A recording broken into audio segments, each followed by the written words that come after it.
Les amis, on va se dire les choses franchement. Cette demi-finale entre l'Argentine et l'Angleterre, ça restera dans les annales et pas forcément pour les bonnes raisons. Entre vous et moi, j'ai rarement vu un premier acte aussi haché, aussi nerveux, presque illisible par moments. Mais accrochez-vous, parce que la fin de cette rencontre va vous scotcher, je vous le garantis. Alors, on commence directement dans le vif du sujet, comme d'habitude ici. Dès les premières minutes, on sentait que ça allait être une bataille plus qu'un match de football. Les Argentins, fidèles à leur réputation, ont tout de suite cherché à casser le rythme. Faute à répétition, protestation permanente auprès de l'arbitre, ballon qui ne circule jamais bien longtemps. En face, les Anglais de Thomas Tuchel voulaient imposer leur pressing, leur intensité, mais ils se sont laissés happer par ce jeu de nerfs. Franchement, c'est exactement le piège qu'il ne fallait pas accepter, et pourtant l'Angleterre a foncé dedans tête baissée. On a eu droit à une avalanche de coups francs, de touches, de sorties de balles, et quasiment aucune occasion franche. Vous voyez ce que je veux dire? 0 tir cadré pendant un long moment, une intensité de mauvaise foi, plus qu'une intensité de jeu. Declan Rice, Jude Bellingham, Morgan Rogers d'un côté, Enzo Fernandez, Rodrigo De Paul et compagnie de l'autre, tout le monde se cherchait plus qu'il ne jouait au ballon. Et, j'assume de le dire, c'était moche à regarder. Petit à petit, la tension est montée d'un cran, carton jaune distribué, échauffourés après chaque contact, capitaines qui viennent calmer leurs troupes, sélectionneurs à bout de nerfs sur le bord du terrain. On sentait toucher la cran, complètement dépassé par l'ampleur des interruptions. Et honnêtement, les amis, entre nous, cette première période restera comme l'une des plus indigestes de toute la compétition. Beaucoup de bruit, très peu de football. La mi-temps est arrivée presque comme un soulagement. Et c'est là qu'on s'est dit, bon, maintenant, il faut que ça se décante. Il faut que les deux équipes arrêtent de se regarder en chien de faïence et qu'elles jouent enfin au ballon.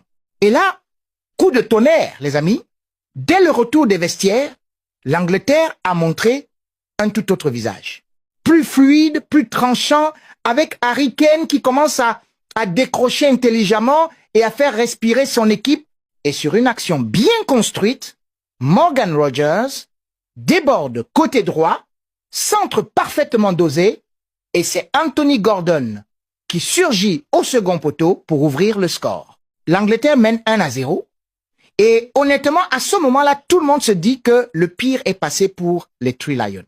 Sauf que voilà, mes amis, le football, c'est aussi ça. Des décisions qui changent tout. Parce qu'au lieu de continuer à jouer son jeu, à presser, à faire douter une Argentine questionnable dans son organisation, Thomas Tuchel a fait un choix qui va lui coûter cher. Il a décidé de reculer.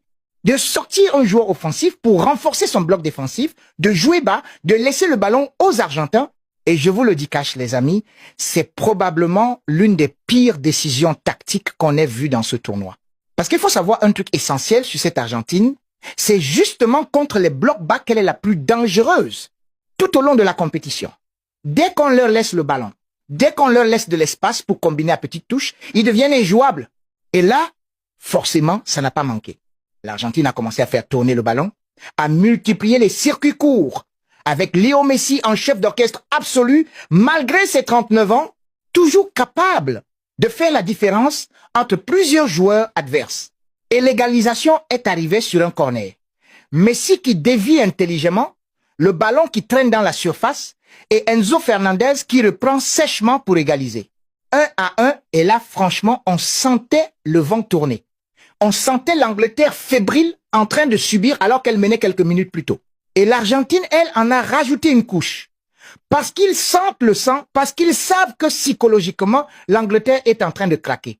Nouvelle offensive, nouveau centre plongeant de Messi, et c'est Lautaro Martinez qui s'élève au second poteau pour marquer le but du renversement. 2-1 pour l'Argentine, et l'Angleterre est complètement sonnée. Alors oui, les Anglais ont tenté de réagir en fin de match, avec l'entrée de Marcus Rashford notamment, mais c'était clairement trop tard. Le mal était fait. Cette décision de reculer, de jouer bas contre l'équipe la plus forte du monde, justement, dans ce registre-là, ça restera comme la faute tactique de cette demi-finale. Franchement, les amis, j'ai vraiment du mal à comprendre ce choix. On savait, tout le monde savait, que l'Argentine excelle face au bloc regroupé. Ils l'ont montré contre l'Égypte, ils l'ont montré à plusieurs reprises dans ce mondial.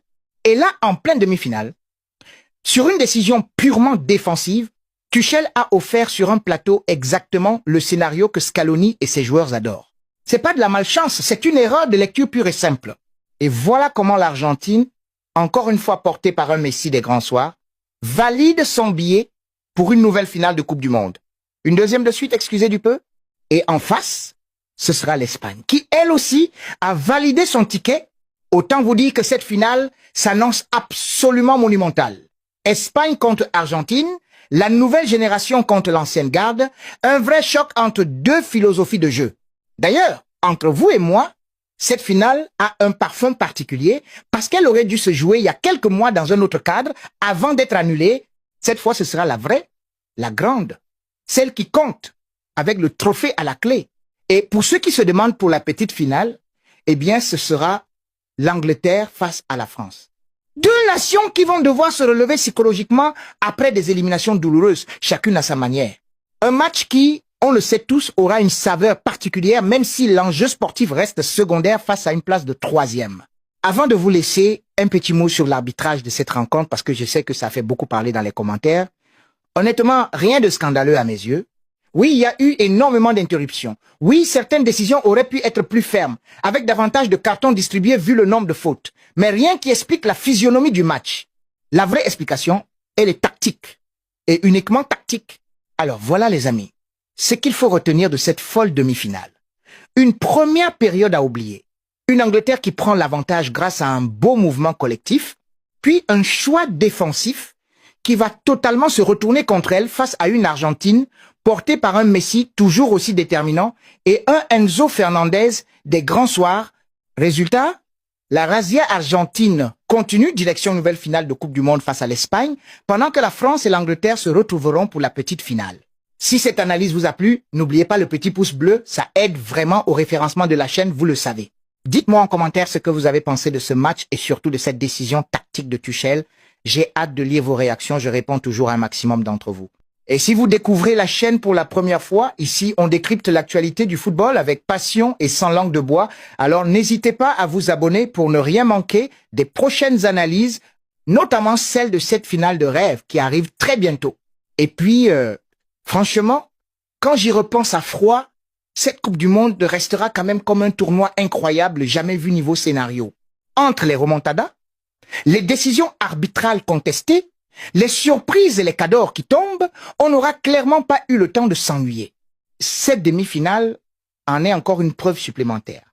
Le football, ça reste avant tout une histoire de choix, de courage et parfois d'un seul instant qui bascule tout un match.